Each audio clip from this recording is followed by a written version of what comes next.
Eh, iya teman-teman, senang sekali bisa ketemu lagi nih di PP ya.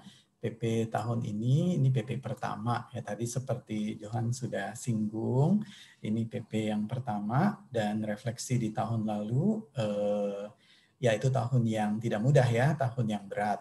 Tapi izinkan saya juga ya, tadi seperti yang Johan sampaikan juga di awal dari PP ini, eh, saya mau ucapkan selamat tahun baru. Ya, selamat tahun baru buat kita semua. Tahun 2020 sudah pasti ya. Saya rasa tidak ada yang bisa mengatakan itu tahun yang mudah, tahun yang berat. Banyak yang kehilangan di sana ya, kehilangan pekerjaan, kehilangan relasi ya, kehilangan orang yang dikasihi ya, kehilangan kesempatan untuk liburan, kehilangan macam-macam deh. Ya, tadi Johan juga sudah menyinggung, akhirnya banyak dari kita juga mengalami kesepian. Ya, mungkin kesepian sudah ada, tetapi karena kita berada dalam kondisi dalam tanda kutip seperti void gitu ya, jadi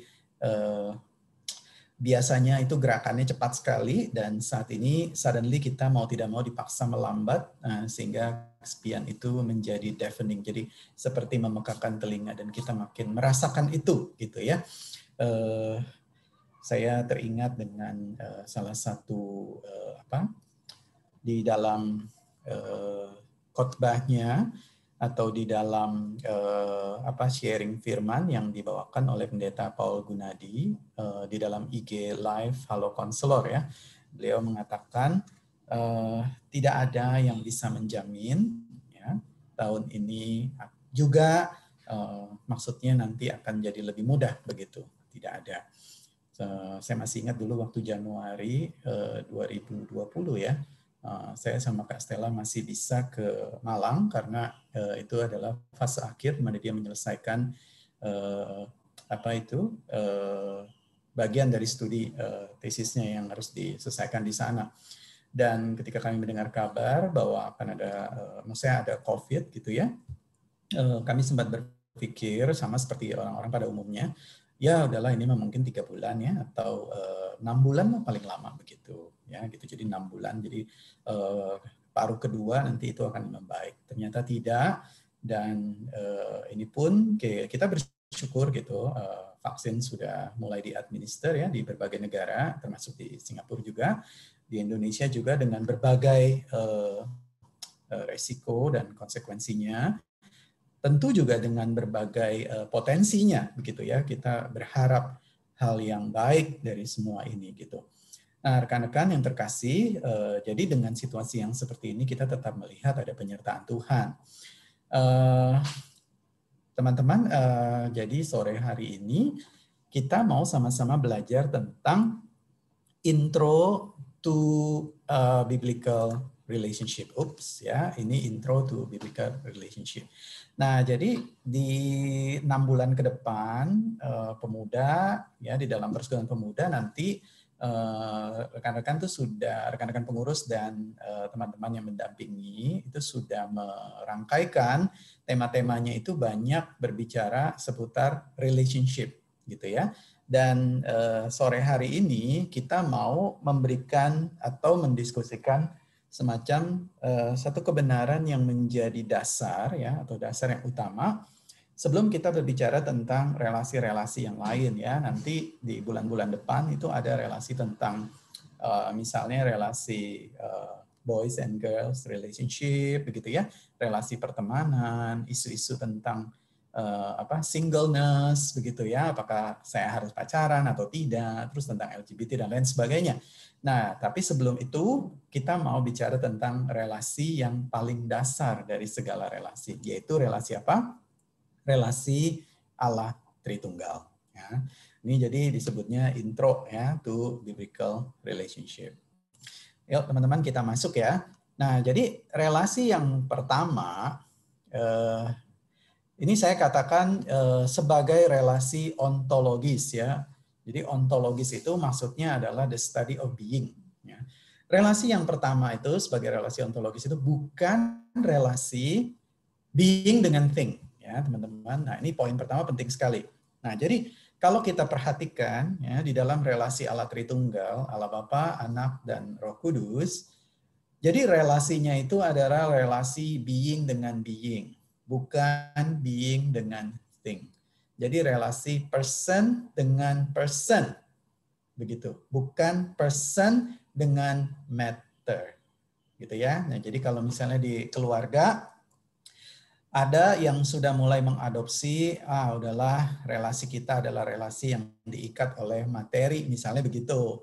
Siapa yang mengikat materi?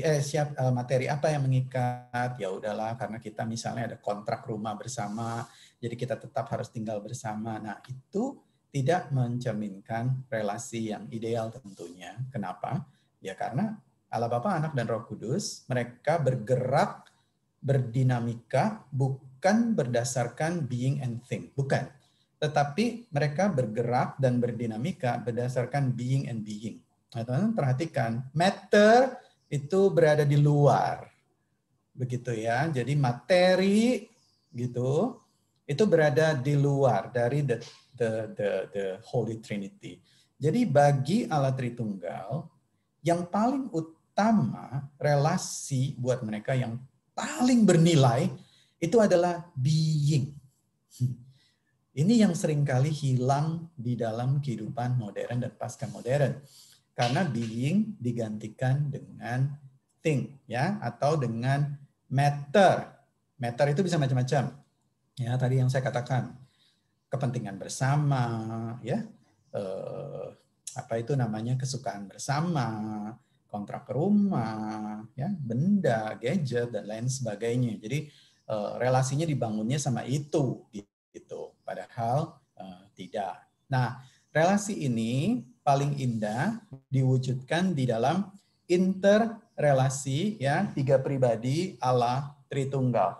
By the way, di sini saya mau highlight dulu bahwa di dalam iman Kristen, ya, in case ada di antara kita yang mungkin considering, ya, Christian faith gitu, dan belum confessing gitu ya Christian faith, jika ada di antara kita, maka di dalam iman Kristen we praise one God, ya, kita menyembah satu Allah yang memanifestasikan dirinya secara tidak terpisah dan tidak bercampur di dalam tiga pribadi yang distinct, begitu. Nah, mengapa begitu? Nanti saya jelaskan. Ya, ini adalah satu-satunya teologi. Ya, maksud saya teologi itu bukan studinya, tetapi pemahaman tentang Allah, ya, yang tidak ada di dalam iman yang lain, begitu. Paling banter misalnya di dalam mitologi-mitologi, misalnya salah satu contohnya Hercules, begitu ya. Hercules itu dia adalah demigod, tetapi juga dia adalah semi-human, begitu ya. Jadi dia itu bersama-sama. Nah, itu agak berbeda, bukan agak berbeda, sangat berbeda dengan Tuhan Yesus yang adalah fully God and fully human, begitu. Nah, di dalam iman Kristen kita menyembah satu Allah yang mewujudkan dirinya di dalam tiga pribadi yang berbeda, yang tidak bercampur dan juga tidak berpisah satu dengan yang lain, begitu. Jadi Bapa mengasihi Anak, Anak mengasihi Roh Kudus, dan Roh Kudus mengasihi Bapa. Gitu ya. Jadi Allah Bapa mengasihi Tuhan Yesus mengasihi Allah Roh Kudus, dan Allah Roh Kudus mengasihi Allah Bapa. Dari kekal sampai kekal. Nah, ini disebutnya adalah ontological Trinity, ya, di dalam terminologi sistematika teologi, atau disebut juga sebagai immanent Trinity. Apa maksudnya, teman-teman, ontological atau immanent Trinity? Maksudnya adalah satu studi yang membahas tentang relasi internal dari ketiga pribadi Allah Tritunggal. Ya, jadi ini yang disebut sebagai ontological atau immanent Trinity. Nah, jika ada di antara kita mungkin yang berpikir, nanti dulu Kak Yudi, ini kan Allah Bapa, Tuhan Yesus, Allah Roh Kudus. Ini Allah Bapa Allah, Tuhan Yesus Allah, Roh Kudus juga Allah. Berarti kita harus bilang ada 1, 2, 3. 3 Allah. Nah, bukan. Kita bilang ada 1. Kalau bilang 1 mah berarti tidak logis. 1, begitu ya. Nah, tidak. Itu tetap logis. Kenapa? Karena ini berbeda, jadi saya akan ilustrasikan misalnya begini, begitu ya. Ini kita harus membedakan antara natur begitu dengan personnya, begitu. Jadi kalau misalnya tadi yang mimpin kan Johan, begitu ya. Johan pimpin, begitu. Nah, terus nanti ada sapaan nih dari ketua PP kita, Jose ya, dan saya pembicara Kak Yudi. Nah, kalau ditanya begini, nah natur kami apa? Natur kami atau sifat dasar kami yang membuat kami sama, itu naturnya apa? Maka naturnya adalah manusia. Gitu ya. Tapi ada berapa orang gitu, atau ada berapa pribadi? Nah, kita jawabnya ada 3. Kenapa? Karena Kak Yudi dengan Johan berbeda. Johan dengan Jose juga berbeda. Jose dengan Kak Yudi juga berbeda. Tetapi kami punya satu kesamaan yang mendasari, yaitu satu natur yang sama yang disebut sebagai manusia. Nah, waktu kita berbicara tentang Allah, kita berbicara tentang natur yang mendasari, yaitu God, Allah. Tetapi ketika kita berbicara tentang Bapa, Tuhan, Bapa, Yesus Kristus, dan Roh Kudus, itu adalah person. Gitu. Nah, saya berharap teman-teman bisa mengikuti ya sampai sini ya. Jadi 3 persons, begitu, satu natur. Nah, jadi kalau ditanya kita menyembah berapa Tuhan? Satu Tuhan. Gitu ya. Itu iman Kristen menyembah satu Tuhan. Nah, ini penting sekali nanti saya jelaskan. Nah, jadi ini yang disebut namanya ontological trinity, teman-teman ya. Nah, relasi yang sempurna dan harmonis ini juga terwujud di dalam aktivitas penciptaan dan penebusan. Jadi di dalam iman Kristen kita percaya bahwa Allah Tritunggal itu bersama-sama menciptakan. Gitu. Mereka tidak pernah satu doang, begitu ya, atau 2 doang, tidak. Tetapi bersama-sama menciptakan dan bersama-sama menebus, begitu. Walaupun yang datang ke dalam dunia yang berinkarnasi adalah pribadi kedua, Tuhan Yesus, ya, Yesus Kristus, tetapi aktivitas penebusan itu sebagai satu grand plan itu dikerjakan bersama-sama di dalam diri Allah Tritunggal ketika masuk ke dalam waktu, begitu ya. Nah, tindakan ini itu disebutnya economic trinity. Jadi teman-teman, maksudnya ini economic bukannya berarti Allah Tritunggal itu main duit-duitan gitu ya. Kita pikir economic relasinya langsung dengan duit. Maksudnya economic di sini adalah oikos. Oikos itu berarti household. Jadi kegiatannya begitu ya. Kegiatannya. Jadi kalau ontological dan immanent trinity itu adalah internal activity, maka economic trinity itu adalah external activity. Jadi aktivitas Allah Tritunggal yang berinteraksi dengan ciptaan, termasuk dengan kita, ya, dan dengan dunia ini. Nah, itu disebutnya economic. Oke, itu sedikit term saja. Kita lanjutkan ya, teman-teman. Nah, waktu kita mencoba mengenal atau mendalami lebih jauh lagi tentang relasi ya di dalam Trinity, Bapak-bapak gereja dan juga para teolog di awal itu berusaha untuk menggrasp begitu ya, berusaha untuk menangkap atau mencerna ulang, merefleksikan ulang pemahaman ini dengan ilustrasi. Nah, salah satu yang dipakai itu adalah yang disebut sebagai triquetra. Teman-teman, triquetra ini adalah sering juga disebut sebagai Trinity Knot ya. Jadi itu ikatan atau simpul Tritunggal.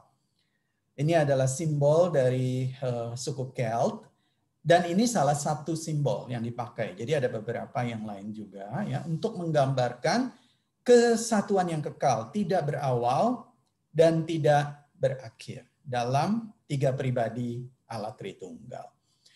Nah, di dalam abad yang keempat, jadi tahun 300 sekian begitu ya, mendekati abad keempat akhir, itu bapak-bapak gereja yang disebut sebagai the Cappadocian Fathers atau bapak-bapak gereja dari Kappadokia. Nah, kalau teman-teman membaca Alkitab, misalnya di dalam Perjanjian Baru, surat-surat Paulus atau surat Petrus, itu salah satunya adalah ditujukan kepada gereja atau jemaat Tuhan atau orang percaya di Kappadokia. Kappadokia itu jadi masuk di Asia Kecil, begitu kan? Ada 3 bapak gereja yang disebut sebagai three Cappadocian Fathers di sana. Mereka merumuskan atau berusaha untuk menjelaskan tentang Allah Tritunggal ini dengan satu istilah yang disebut sebagai perikoresis. Ya, jadi ada Basil the Great, terus Gregory Nyssa, dan juga Gregory Nazianzus. Itu pemikirannya luar biasa sekali. Jadi apa yang dimaksud dengan perikoresis di dalam bagian ini? Teman-teman, jadi bapak-bapak gereja ini berusaha untuk menyatakan, jadi kalau di dalam bahasa Yunaninya itu sebenarnya adalah rotation ya, perikoresis itu rotation.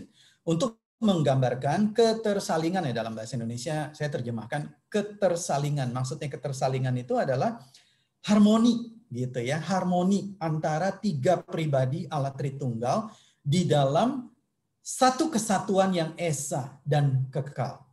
Nah, seringkali ini diilustrasikan sebagai sebuah tarian, sebagai satu dance ya.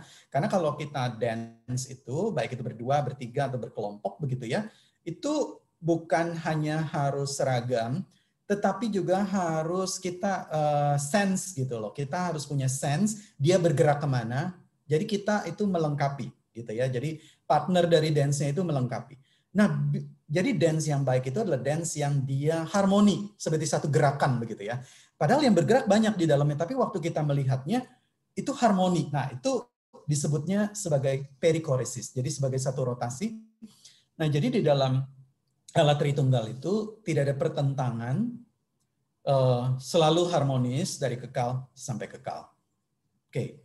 Nah, apa sih maksudnya dance itu, teman-teman? Tadi kan di sini kita belajar tentang dance ya, tarian atau dance. Nah, C.S. Lewis, dia adalah profesor ya dari Cambridge. Dia berusaha untuk menjelaskan di dalam bukunya Mere Christianity. Kalau teman-teman belum baca, saya encourage baca. Bagus sekali buku ini, begitu ya. Buku yang lain boleh ditunda dulu, nah, ya. At least baca buku ini. Bagus kenapa? Karena buku ini bukan bacaan ringan. Jadi cocok buat teman-teman pemuda yang perlu waktu untuk mendigest pelan-pelan begitu ya.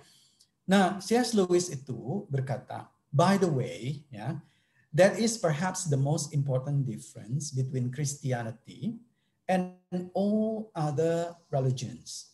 Apa maksudnya? Apa poin pembedanya yang membuat kekristenan itu penting? Nah, dikatakan that in Christianity, God is not a static thing. Jadi bukan power talk begitu. Bukan satu power yang menakutkan. Not even a person. Oh, teman-teman itu kalimatnya penting sekali ya. Not even a person. Nanti kita lihat. But a dynamic, pulsating activity, alive, almost a kind of drama begitu. Almost, lalu Lewis melanjutkan ya. If you will not think me irreverent, a kind of dance, dia katakan ya, seperti sebuah tarian. The union between the Father and the Son ya. Lalu kesatuan antara Allah Bapa dan Anak is such a live concrete thing that this union itself is a person. Jadi kesatuan yang menyatukan Allah Bapa dengan Tuhan Yesus, karena mereka kan hatinya berpadu, selalu berpadu dari kekal sampai kekal. Kasihnya berpadu, pikirannya berpadu, kehendaknya berpadu. Apa sih yang menyatukan atau siapa sih yang menyatukan? Maka Lewis mengatakan yang menyatukan itu adalah a person, begitu.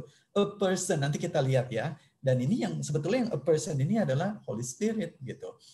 Jadi teman-teman, Lewis berusaha memberikan contoh. Nah, contohnya kayak begini nih ya, dia katakan. You know that among human beings, when they get together in a family, ya, or a club, trade union, people talk about the spirit of that family. Ya, jadi kalau kita ngumpul, sama nih, kalau kita juga teman-teman di pemuda misalnya ngumpul, ya, kan ada tuh ya, kita di K2, ya, atau apa itu namanya, persekutuan meja bundar, gitu ya, atau ada lagi yang lain misalnya. Nah itu tuh relasinya sedemikian rupa, teman-teman, ya. Sampai-sampai tuh kita tuh merasa I belong there. Saya punya apa ya, bond atau spirit gitu loh di dalam kelompok itu. Kalau mereka nggak ada, saya berasa kehilangan itu. Begitu kata Lewis tuh kira-kira begitu ya. Nah, dia mengatakan spirit itu, it is, ya, itu setelah tanda asteris ya, it is as if a sort of communal personality came into existence, dia bilang. Seperti seolah-olah ada sesuatu yang mengikat kita gitu di dalam fellowship itu gitu ya.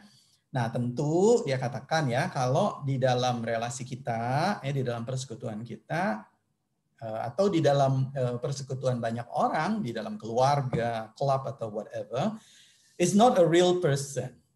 Ya, biasanya bisa macam-macam, bisa pertalian keluarga, kesukaan, ya macam-macam. Tapi kalau di dalam iman Kristen itu yang berbeda, dia katakan ya. It is just one of the differences between God and us. Di dalam ontological trinity, nah dikatakan tadi ya, saya pakai istilah yang tadi. Yang pertama, di dalam relasi internal Allah Tritunggal, spirit itu bukan lagi sebagai sesuatu yang impersonal, tetapi sebagai sesuatu yang personal. Dia adalah person, pribadi ketiga dari Allah Tritunggal. Nah ini yang Lewis katakan dance. Jadi ini adalah sesuatu yang hidup, sesuatu yang dinamis, sesuatu yang bergerak. Kalau saya pakai istilah mungkin yang lebih vulgar, sesuatu yang wild, begitu ya. Makanya Lewis menggunakan satu penggambaran kalau di dalam Narnia, dia memakai penggambaran imagery-nya itu lion. He is wild actually, begitu ya. Sekalipun he is good, tapi he is not a tame lion. Dia wild, dia punya will yang tidak bisa dibendung oleh siapapun, tetapi will itu adalah will yang kekal, begitu, yang otoritatif di dalam diri Allah Tritunggal. Nah ini yang disebut dancing. Jadi teman-teman, kalau kita summary-kan begitu ya, relasi antar pribadi, jadi 3 pribadi tadi ya di dalam diri Allah Tritunggal ini, maka ini menjadi realitas tertinggi. Jadi realitas tertinggi di dalam hidup kita yang disebut sebagai ultimate reality itu apa gitu atau siapa? Maka jawabannya adalah realitas Allah Tritunggal, relasi Allah Tritunggal. Dan inilah yang menjadi tujuan gitu dari relasi seluruh umat manusia, believe it or not, ya, whether we like it or not. Kita suka atau tidak, mungkin kita disagree, tidak apa-apa, tetapi kita harus melihat bahwa, nah ini yang membedakan iman Kristen dengan iman di dalam kepercayaan yang lain. Di dalam iman Kristen, the divine being itu sendiri, mereka ada di dalam relasi. Jadi dia tidak statik begitu, tidak diam, tetapi dia selalu berada di dalam constant relationship begitu. Dan itu yang terpenting. Begitu. Itu yang menjadi tujuan. Kenapa ini menjadi penting? Sebab kita itu adalah relational persons, manusia. Kita sebetulnya, kita itu, we are divine, itu bukan as a single being saja, bukan sebagai satu identity yang terpisah dari komunitas kita, gitu ya. Misalnya seperti kalau kita punya robot, dia kan terpisah misalnya dari yang lain begitu ya. Dia bisa aja disebut gitu sebagai satu robot begitu. Tapi ketika dia mau disebut sebagai satu individu, maka dia melihat dirinya awareness di dalam relasi, di dalam konteks begitu. Jadi kenapa bisa begitu? Karena dia diciptakan oleh Allah yang demikian begitu. Dia baru bisa menemukan meaningnya ketika dia kembali di dalam Allah yang berelasional, begitu loh. Jadi yang disebut sebagai dia dancing, ya, the dancing divine. Nah, teman-teman, mari kita lanjutkan. Nah, di dalam kekekalan kita melihat bahwa Allah itu perikorsis, ya, dia dancing, dia terus berelasi satu dengan yang lain di dalam kekekalan, saling mengasihi, melengkapi, ya, di dalam kesempurnaannya, saling memberi, saling melayani, saling memuji dan lain sebagainya. Nah, maka masuk di dalam penciptaan. Di dalam kasih-Nya, Allah menciptakan manusia seturut gambar dan rupanya. Allah mengundang kita masuk di dalam relasi kasih yang kekal itu bersama dengan Dia selama-lamanya. Nah, kitab Kejadian menggambarkan bagaimana inisiatif Allah mengungkapkan kasih ini melalui penciptaan. Jadi penciptaan itu bukan cuma berbicara tentang asal-muasal bumi, begitu teman-teman. Tapi penciptaan itu adalah berbicara tentang the story of God's love. Kasih Allah yang berinisiatif supaya manusia bisa mengalami, mengerti, mengalami dan masuk di dalam relasi kasih yang kekal itu, ya, di dalam ontological relationship itu, ya. Jadi Allah membuka jadi economic trinity itu. Nah, relasi ini diungkapkan di dalam penciptaan, khususnya secara spesifik itu di dalam relasi suami istri. Itulah sebabnya Allah menciptakan Adam dan Hawa. Begitu kan ya? Nah, relasi suami istri di dalamnya relasi persahabatan yang sangat mendalam. Diharapkan menjadi cerminan misteri relasi kasih Allah, kasih Kristus kepada gerejanya. Nah, di dalam kekaguman, Rasul Paulus juga mengakui, sebab itu laki-laki akan meninggalkan ayahnya dan ibunya, lalu bersatu dengan istrinya, sehingga keduanya itu menjadi satu daging. Rahasia ini besar, tetapi yang aku maksudkan ialah, jadi Rasul Paulus itu menggunakan kata rahasia ini besar, itu dalam bahasa aslinya misteri ini besar, begitu ya. Tetapi yang aku maksudkan ialah hubungan Kristus dengan jemaat. Jadi ini relasi pernikahan ini, teman-teman, ini diharapkan menjadi simbol. Ya, kalau simbol itu kan dia itu pointing to a bigger reality, gitu ya. Dia bukan the ultimate reality, tapi dia pointing. Misalnya lampu merah begitu, twing gitu kan ya, lampu warnanya merah. Itu bukan cuma bicara tentang lampu warnanya merah, tapi dia itu simbol yang berbicara tentang realitas. Kamu harus berhenti, begitu kan ya. Tandanya begitu. Nah, sama pernikahan itu dia bukan pada dirinya sendiri adalah realitas akhir. Tidak, dia itu symbolizing atau dia itu pointing to another bigger reality, yaitu apa? Realitas Allah Tritunggal, realitas kasih Allah dengan kita. Nah, jadi bagus sekali Pendeta Paul Gunadi ya di dalam khotbahnya dia mengatakan kalau kita mau mencicipi surga, the foretaste of heaven, itu ada di mana? Maka dikatakan cicipan surga gitu ya. Itu ada di dalam pernikahan yang sehat. Di mana Kristus bertahta di dalam relasi suami istri itu. Nah, itu adalah taste of heaven gitu. Jadi heaven itu turun ya. Di bumi ini kita bisa merasakan itu heaven itu di mana? Di dalam relasi pernikahan yang sehat. Nah, jadi kalau saya coba elaborate lebih jauh begitu ya, pemahaman itu, ketika relasi pernikahan itu tidak sehat, begitu ya. Bahkan jika pernikahan itu adalah pernikahan Kristen, karena banyak ya pernikahan Kristen yang tidak sehat, maka dia sebenarnya sedang menghadirkan apa, teman-teman? Ya kita langsung buat antitesisnya aja, yaitu dia sedang menghadirkan neraka duluan gitu. Itu taste of hell begitu. Dia belum nyampe tapi udah di taste dulu begitu ya ini. Wah, kalau nggak percaya jangan dicoba teman-teman ya, itu sengsara betul itu. Udah banyak dah yang counseling ya dalam pastoral counseling kayak begitu. Nah, jadi Allah Tritunggal itu mau ini relasi ini tuh diwujudkan begitu di dalam relasi pernikahan, dan nanti juga ada pertemanan ya, persahabatan dan sebagainya. Itu adalah taste of heaven begitu ya. Indah sekali. Nah, Tim Keller memberikan satu pembahasan di dalam bukunya. Judul bukunya Jesus the King. Ya, Understanding the Life and Death of the Son of God. Ini sebenarnya adalah eksposisi dari Injil Markus. Nah, teman-teman kalau belum baca, saya juga encourage, bacalah buku ini. Ini juga buku yang perlu didigest secara pelan-pelan ya. Bagus sekali Tim Keller menguraikannya, perspektifnya begitu ya. Ya, dia menggali dan dia men-challenge pemikiran-pemikiran kita dan komitmen kita. Lalu Tim Keller memulai dengan satu pertanyaan di sini. Who can give love with no need? Dia bilang. Maka jawabannya adalah Jesus, Tuhan Yesus. Lalu dia katakan, remember the dance of the Trinity. Father, Son, and the Holy Spirit have been knowing and loving one another perfectly for all eternity. Now within himself, di dalam dirinya, God has forever had all the love. ya. Tuhan sudah punya kasih itu, sudah punya kepenuhan itu, sudah punya semua sukacita itu yang dia inginkan itu semua udah ada begitu. Jadi he has all the love within himself that the whole human race lacks begitu.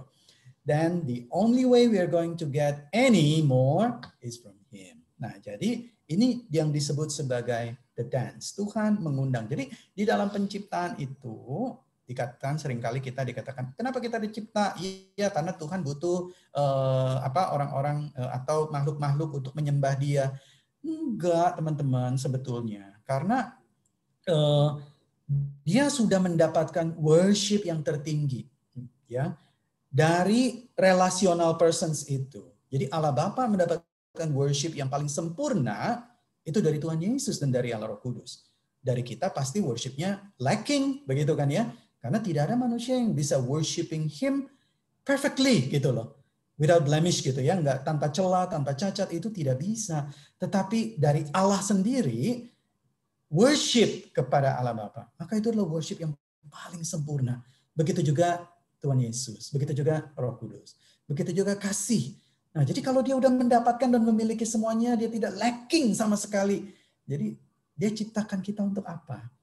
Maka Tim Keller mengatakan dia mau invite kita untuk stepping into the dance, untuk mengalami relasi itu, untuk mengalami love, untuk mengalami journey, untuk mengalami joy, ya, untuk mengalami kepenuhan bersama dengan Dia yang tidak mungkin bisa dikasih oleh dunia ini. Nah, itu yang dilanjutkan oleh Tim Keller ya di dalam kutipan ini. Why would a triune God create a world? If he were a unipersonal God. Nah, teman-teman perhatikan tuh, kalimatnya bagus sekali ya. Kalau Tuhan itu adalah Tuhan yang satu pribadi, single person, unipersonal disebutnya ya. You might say, well, he created the world so he can have beings who can give him worshipful love and that would give him joy. Itu masuk akal, teman-teman. Karena dia hanyalah satu pribadi. Dia butuh dong pribadi yang lain untuk menyembah dia, mengasihi dia, dan lain sebagainya. Betul. Nah, tetapi di dalam Trinity, the Triune God, ya, tadi yang saya jelaskan, dia di dalam perikoresisnya, di dalam dancingnya, dia sudah mendapatkan dan sudah memiliki secara komplit semua itu, ya kan? He received love within himself in a far purer, more powerful form than we human beings can ever give him. So why would he create us? Itu kan pertanyaannya. Nah, lalu Keller mengatakan hanya ada satu jawabannya. He must have created us not to get the joy. Ini bagus sekali kalimatnya. Not to get the joy, but to give the joy. Wow. Tuhan itu menciptakan kita, bukannya dia mau ambil sesuatu dari kita, teman-teman. Tetapi dia mau kasih gitu. He must have created us to invite us into the dance. Begitu. Ini sesuatu yang luar biasa sekali gitu di dalam iman Kristen. Nah, kita lanjutkan. Nah, tetapi dancing itu ya, economic trinity itu di dalam relasi dengan human being itu rusak. Kita tahu ceritanya, ini karena dosa ya. Dan dosa membuat manusia kehilangan realitas sejati dalam hidup, lalu membawa bayang-bayang semu. Dan kebahagiaan sejati ini tergantikan melalui relasi kebendaan. Teman-teman masih ingat tadi ya statement di awal, di slide yang pertama, itu being dengan being. Karena being dengan being itu menjadi rusak ya di dalam relasi economic trinity, maka kita sebagai manusia karena kehilangan rujukan being yang sejati, kita berpikir bahwa relasi yang sempurna itu bisa juga bukan being dengan being, bisa tergantikan, yaitu being dengan thing, being dengan matter. Begitu ya, matter itu bisa macam-macam lah. Kalau sekarang mah yang lagi demam itu dengan sosmed, misalnya begitu ya, dengan penerimaan, dengan yang lain sebagainya. Saya bukannya anti sosmed, begitu ya. Tetapi maksudnya adalah bukan dengan authentic relationship yang real, begitu ya. Nah, ini disertai dengan guilt akhirnya, begitu ya. Disertai dengan guilt. Jadi rest itu misalnya ya, kalau mau istirahat, aduh kok rasanya bersalah, begitu ya. Nggak boleh nih istirahat, padahal Tuhan Kalau dia hadir, maka dia itu memberikan shalom, dan shalom itu equals dengan rest gitu. Karena Tuhan itu pada hari yang ketujuh dia katakan he rest gitu. Dan itu artinya shalom. Shalom itu rest. Gitu ya. Jadi kalau tidak ada shalom itu restless gitu. Jadi makanya apa itu namanya? The absence of shalom is restless. Jadi kalau the presence of shalom itu rest harusnya. Nah, tapi kadang-kadang mau rest aja, merasanya bersalah, begitu ya. Mau sukacita, diukur dulu dengan pencapaian, bukan dengan relasi kasih. Teman-teman, saya masih ingat, saya sama Kak Stella waktu itu lagi jalan-jalan, kami pergi ke pub gitu ya. Nah, tahu sendiri, Kak Stella kalau ngomong atau kalau ketawa ya, itu dari ujung ke ujung bisa kedengeran gitu ya. Itu tawa sukacita yang luar biasa. Nah, itu salah satu yang saya suka dari dia. Jadi karena saya suka itu, saya sering bikin dia tuh, jadi sengaja saya bikin dia ketawa gitu. Saya suka lucu-lucuan gitu ya. Ntar cerita apalah begitu gitu ya. Saya bikin ketawa gitu. Nah, kami lagi jalan-jalan ke park, lagi pagi-pagi lagi olahraga begitu. Terus saya cerita sesuatu gini, ngobrol apa segala macam. Dia ketawa gitu kan. Ya udah, ini memang lagi rest kan, lagi menikmati begitu ya, hari-hari penuh sukacita kayak begitu. Pas lagi ketawa begitu, lagi kenceng di samping kami, lewatlah anti-anti juga lagi jalan, lagi maksudnya walking ya di park itu, pakai topi begitu kan, karena nggak mau kena sinar matahari. Terus pakai baju kuning gitu ya, nyentrong begitu kan ya, gitu. Jadi bright sekali begitu. Yang saya tidak bisa lupakan teman-teman itu adalah tatapan matanya, gitu ya. Begitu saya Stella dan saya ketawa begitu kan, jalan itu dia langsung nengok, wah tatapan matanya itu langsung membuat orang merasa bersalah begitu ya, seperti seolah-olah, hei kamu sudah melakukan aib gitu ya, tertawa di tengah taman begitu kan ya, ini harusnya kita berolahraga dengan serius. Nah nggak lama kemudian kami jalan, udahlah dia jalannya cepat jalan duluan begitu kan ya, berputar itu di Bukit Batok di Cepak gitu ya, berputar. Ketemu lagi teman-teman gitu, saya juga nggak ngerti apakah ada penentuan Tuhan di situ begitu ya. Ketemu lagi sama anti itu begitu, terus pas lagi waktu itu saya juga lagi cerita sama si Kak Stella, dia ketawa lagi juga, dia ketawa. Si anti itu nggak tahu lah ya dia ingat apa enggak, ini orang dua nih olahraga atau bercanda melulu gitu ya, dikasih tatapan yang sebel lagi begitu ya. Aduh, nah, jadi kami juga jadi berpikir, udahlah biarin nggak apa-apa ya, mungkin nanti juga dia bisa ya bersukacita juga. Jadi teman-teman, kadang-kadang kita itu mau joy, mau rest, seolah-olah salah begitu ya. Sebenarnya tidak begitu. Harusnya boleh begitu ya. Apalagi dalam situasi yang tepat. Nah, di dalam dunia yang berdosa, fear, guilt, sama shame itu mendominasi ya kehidupan. Mendominasi Adam dan Hawa, mendominasi kita. Jadi segala tindakan manusia yang disebut sebagai kebudayaan yang berada di luar Tuhan, sejak pertama kali Adam sampai sekarang, itu sebenarnya atau pada dasarnya adalah satu usaha untuk menutup fear, guilt, dan shame. Karena kita merasa takut, kita merasa bersalah, dan kita merasa malu. Jadi kita harus do something atau melakukan sesuatu. Nah itu, jadi do something itu disebutnya di dalam antropologi itu kebudayaan. Tindakan kita, tindakan manusia itu do something. Itu macam-macam, mau di dalam teknologi ke, seni ke, mau di dalam ekonomi, mau apapun, itu menjadi mask, menjadi topeng kita. Supaya apa? Supaya kita punya dignity. Kita sebagai human being, kita punya dignity. Karena ada sesuatu yang kita accomplish. Nah teman-teman, ternyata ini bisa tapi temporary.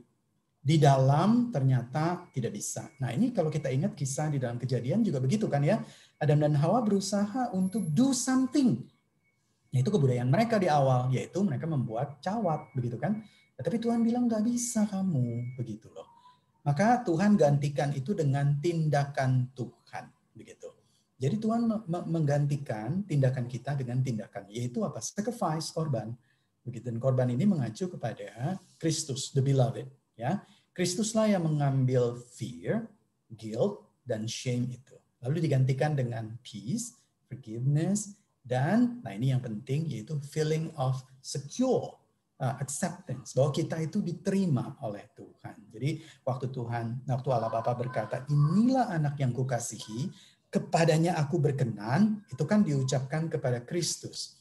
Tapi di dalam Kristus, maka perkataan itu Allah Bapa ucapkan buat kita. Misalnya dia berkata, inilah Johan yang kukasihi. Kepadanya aku berkenan. Itu kalau diterjemahkan, inilah Johan yang kukasihi, aku sayang sekali sama dia. Aku senang sekali kalau melihat dia. Kira-kira terjemahannya begitu. Inilah Jose yang aku kasihi. Aku bangga sekali sama dia. Aku sayang sekali sama dia. Kira-kira begitu. Kenapa Allah bisa berkata begitu? Karena Kristus. Karena kita berada di dalam Kristus. Jadi di dalam Kristus kita itu dipulihkan. Di dalam kematiannya, kebangkitannya, ya, relasi itu dipulihkan, maka kita diajak kembali masuk di dalam divine dancing itu, di dalam tarian itu, ya. Efesus 2 ayat 10 mengingatkan kita ini adalah buatan Allah, diciptakan di dalam Kristus Yesus untuk mengerjakan pekerjaan baik yang dipersiapkan Allah sebelumnya. Apa dalam terjemahan bahasa Indonesia bagus, ada lanjutannya. Dia mau kita hidup di dalamnya. Dia mau kita hidup di dalamnya. Gitu. Bukan cuma Tuhan ciptakan, bukan cuma Tuhan tebus, tapi Tuhan mau kita hidup di dalamnya, yaitu di dalam relasi dengan Dia. Nah, caranya bagaimana tuh? Caranya adalah Tuhan berikan spirit-Nya, yaitu pribadi ketiga. Kan tadi kita ingat ya, kalau di dalam fellowship ya, di dalam kumpul keluarga, ya, orang yang sama-sama dekat satu sama lain itu seperti ada bonding yang kuat sekali, seperti ada spirit yang kuat sekali. Nah, itu yang Allah mau. Maka Dia memberikan spirit-Nya. Nah, ini bukan cuma sekedar perasaan, begitu ya, tetapi ini adalah being, ini person, gitu. Jadi pribadi ketiga. Nah, sorry, itu saya salah tuh ya. Roh Kudus adalah spirit pribadi ketiga dari Allah Tritunggal yang membuat relasi itu dinamis. Jadi di dalam Roh Kudus kita diundang kembali untuk mengalami dinamika itu, dancing itu. Dia meteraikan kita, simbol kepemilikan, dia juga memenuhi kita dengan dinamika, pertumbuhan, kedewasaan, rohani.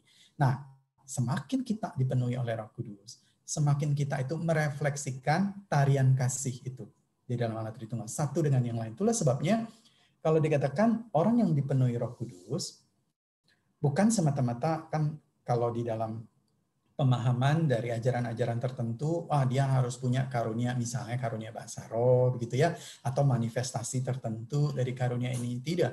Tetapi kalau dia dipenuhi oleh Allah Roh Kudus, dikuasai oleh Roh Kudus hidupnya, maka yang paling kelihatan itu adalah tarian itu, yaitu bagaimana dia itu hidupnya satu dengan yang lain, dia makin menjadi berkat. Teman-teman, tarian ini akan terus berlanjut sepanjang hidup orang yang percaya sampai pada kekekalan. Nah, sampai kita bertemu dengan Tuhan muka dengan muka. Sana kita akan hidup bersama di dalam tarian surgawi, ya, kekal selama-lamanya. Pada saat itu tidak lagi ada topeng dari tindakan kita. Karena yang tersisa hanya tindakan Tuhan, kehadirannya. Dan Dia mengundang kita masuk di dalam relasi itu. Nah, teman-teman, tadi kita masih ingat ya, Tim Keller di dalam bukunya, ya, dia bertanya dan dia berbicara tentang bagaimana Allah itu mengundang kita masuk di dalam dancing itu. Dan dia lanjutkan seperti ini. He must have created us to invite us into the dance to say, if you glorify me, if you center your entire life on me, if you find me beautiful for who I am in myself, then you will step into the dance, which is what you are made for. You are made not just to believe in me, but to be spiritual in some general way, or to be spiritual, in some general way. Not just to pray and get a bit of inspiration when things are tough, tapi disebutkan you are made to center everything in your life on me. To think of everything in terms of your relationship to me, to serve me unconditionally. That's where you'll find your joy. That's what the dance is about. Jadi teman-teman, di dalam relasi Allah Tritunggal ini Tuhan mau katakan justru ketika kita datang kepada Tuhan for the sake of who He is, semata-mata karena kita ingin berelasi dengan Tuhan karena Dia adalah Tuhan dan kita adalah kita. Kita dicipta untuk Dia, gitu. Dia beauty, begitu, dengan segala kekaguman yang luar biasa. Bukan karena ada sesuatu yang cuma waktu kita sulit, ya kita datang dan lain sebagainya, tapi continue seperti itu. Maka Tuhan katakan kita akan dipuaskan. Maka yang menjadi pertanyaan akhir di sini adalah, are you in the dance? Apakah kita berada di dalam tarian itu? Atau do you just believe that God is out there somewhere? Or are you in the dance? Or do you just pray to God every so often when you are in trouble? Apakah kita berada di dalam tarian itu atau kita sedang sibuk untuk berusaha menjadi pusat ya, supaya orang-orang lain ada di sekitar kita ya, supaya orang-orang lain selalu likes kita, supaya orang-orang lain selalu follow kita. Jadi kitalah yang menjadi center, seperti itu. Nah, if life is a divine dance, then you need more than anything else to be in it. Itu yang menjadi sentral kehidupan kita. That's when you are built for. You are made to enter into a divine dance with the Trinity. Nah, Keller mengingatkan, inilah atau di bagian inilah atau untuk inilah sebenarnya kita diciptakan, gitu ya. Kita diciptakan supaya kita masuk ke dalam tarian dengan Allah Tritunggal itu. Teman-teman, itu yang bisa saya bagikan dan sharingkan. Ya, nanti sebelum kita masuk di dalam diskusi tanya jawab, ya kita berdoa terlebih dahulu ya. Yuk kita satu dalam doa. Bapa di dalam surga, betapa kami mengucap syukur kepadamu. Karena Engkau sebetulnya tidak berkewajiban menciptakan kami. Tetapi Engkau menciptakan juga supaya kami mengalami kepenuhan dan kedalaman relasi yang begitu indah bersama dengan Engkau. Allah yang mengasihi kami, Allah yang menerima kami, Allah yang menyertai kami, Allah yang selalu bangga dan senang melihat kami. Bapa, terima kasih. Biarlah kami boleh terus bertumbuh di dalam relasi ini. Kami mengucap syukur dan Tuhan berkati juga diskusi tanya jawab kami. Dalam nama Tuhan Yesus. Amin. Ya teman-teman, saya akan kembalikan ya kepada Johan. Kalau Johan boleh pimpin untuk tanya jawabnya. Mungkin saya bisa stop share ininya kalau Johan nanti mau sharingkan slide-nya ya jika ada pertanyaan. Silakan. Terima kasih Kak Yudi untuk firman Tuhan yang sudah dibagikannya. Jadi ini ada link slide-nya yang teman-teman bisa lihat di dalam chat ya. Maksudnya buat teman-teman yang mungkin mau menanyakan pertanyaan sekarang, mungkin akan dikasih waktu sebentar untuk boleh dimasukin dalam chat. Gitu. Ya itu baru aja kayaknya udah Iya, maksudnya link ke slide-nya udah di-post lagi ya di dalam chat. Jadi buat teman-teman yang mau bertanya soal apapun juga yang berkaitan dengan firman tadi, mungkin boleh ditanyakan juga di dalam chat.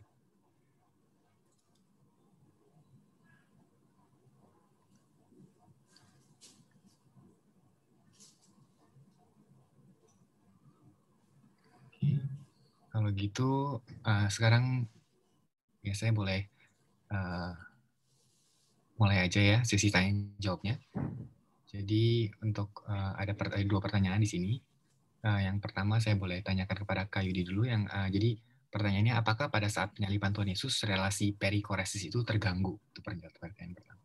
Oke, saya langsung jawab ya Johan ya tentang pertanyaan ini. Nah, apakah saat penyaliban Tuhan Yesus relasi perikoresis itu terganggu? Nah, tergantung yang dimaksud dengan terganggu ini apa, gitu ya. Jika yang dimaksud dengan relasi perikoresis terganggu adalah Allah Tritunggal tidak harmonis lagi, jawabannya tidak. Gitu. Dia tetap harmonis dari kekal sampai kekal.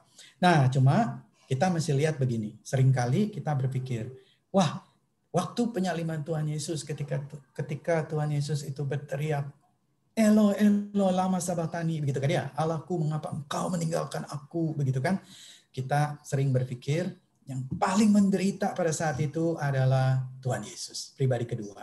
Nah, itu kurang tepat. Sebab apa yang terjadi di dalam diri Tuhan Yesus oleh karena the oneness of the Trinity, ya, kesatuan di dalam Allah Tritunggal, itu juga akan berdampak kepada Allah Bapa dan juga kepada Allah Roh Kudus. Jadi mereka pada saat yang bersamaan itu juga merasakan pahit, sakit, gelap, getir kehilangan itu, begitu. Nah, itu jadi kita bisa membayangkan betapa mengerikannya dosa itu, begitu. Nah, jadi kalau apakah relasi Tritunggal itu terdampak, maksudnya terdampak itu adalah semuanya langsung merasakan pada saat itu. Iya, tapi ketika mereka semuanya bersama-sama merasakan pahitnya, ngerinya neraka itu, maka justru itu merefleksikan perikoresis yang tidak terpisahkan satu dengan yang lain. Begitu. Oke. Terima kasih jawabannya untuk Kak Yudi. Sekarang saya kira tadi jawabannya udah lumayan, udah cukup jelas ya, untuk saya udah menjelaskan pertanyaan yang pertama. Sekarang untuk pertanyaan yang kedua, apakah ciri-ciri orang itu in the dance? Gitu. Jadi secara eksplisit atau non abstrak. Jadi apakah artinya seseorang itu join in the dance? Gitu? Iya, kaki sama tangannya goyang-goyang gitu ya. Iya, apa artinya orang itu in the dance gitu ya, teman-teman? Maksudnya in the dance tadi ini adalah dia punya meaningful relationship. Jadi dia punya relasi yang meaningful, yang hidup ya dengan Tuhan Yesus, dengan Allah Tritunggal. Jadi kalau di dalam penggambarannya Rasul Paulus mengatakan orang yang demikian adalah orang yang disebut sebagai dia hidup oleh Roh, ya, dia living by the Spirit gitu, dia orang yang dipimpin oleh Roh. Jadi akan tampak, ya, akan kelihatan dari hidupnya itu buah Roh, gitu. Dia akan mengasihi Tuhan, dia akan mengasihi sesamanya, not for the sake of sesuatu yang dia mau ambil, begitu. Tetapi semata-mata karena dia udah mengalami joy itu, love itu, maka dia itu mau memberi, begitu. Dia mau kasih ke mereka, kayak begitu. Jadi dia itu sebenarnya sedang berada di tarian itu bersama dengan Allah Tritunggal, begitu. Lalu kelihatan juga, gitu ya, di dalam relasinya terhadap dunia, kontribusinya terhadap dunia, begitu kan? Apa sih yang membedakan orang yang berada in the dance sama yang tidak berada atau yang berada di luar tarian itu?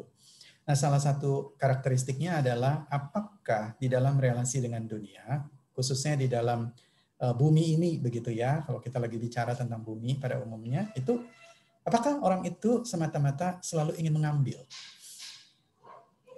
Ya, jadi mengambil tuh maksudnya, ini saya bicara misalnya company A gitu ya, lagi ingin mengembangkan satu produk tertentu. Dia ambil bahan bakunya dari mana? Dari bumi, gitu kan? Tapi waktu dia ambil bahan baku dari bumi, apakah dia berada dalam konteks atau dalam posisi dia juga ingin giving something atau contributing something to the preservation of the earth? Jika tidak, kemungkinan besar dia itu hanya mengeksploitasi saja, begitu. Nah, ini teman-teman lagi banyak ya hangat perbincangan atau pembicaraan tentang apa itu namanya global warming ya. Ini udah lama sebetulnya, tetapi makin ke belakang makin banyak. Bahkan nanti kalau saya nggak salah dalam minggu ini ada pembahasan di dalam channel News Asia yang mau membahas tentang sebetulnya penggunaan kita terhadap internet itu berdampak terhadap global warming. Bukan cuma masalah apa itu namanya carbon footprint begitu. Misalnya plastik dan lain sebagainya begitu ya. Nah, tapi ternyata penggunaan net gitu ya. Nah, itu juga ternyata berdampak kayak begitu. Nah, jadi kalau kembali ke pertanyaan itu, apakah kita waktu berelasi dengan being dan dengan matter itu kita memberi atau kita selalu kita mau ambil begitu. Nah, jadi kalau kita ada di dance itu kita pada dasarnya kayak overflowing gitu. Kita itu apa ya? Kalau overflowing itu kalau gelas kita itu luber gitu loh. Karena kita itu benar-benar terisi oleh berbagai kebaikan Tuhan. Jadi kita itu mau beri gitu, mau beri. Nah, itu cirinya. Begitu, Johan. kasih Kak untuk penjelasannya. Jadi ini saya refresh sekali dan nggak ada pertanyaan lagi. Jadi mungkin sampai di sini aja.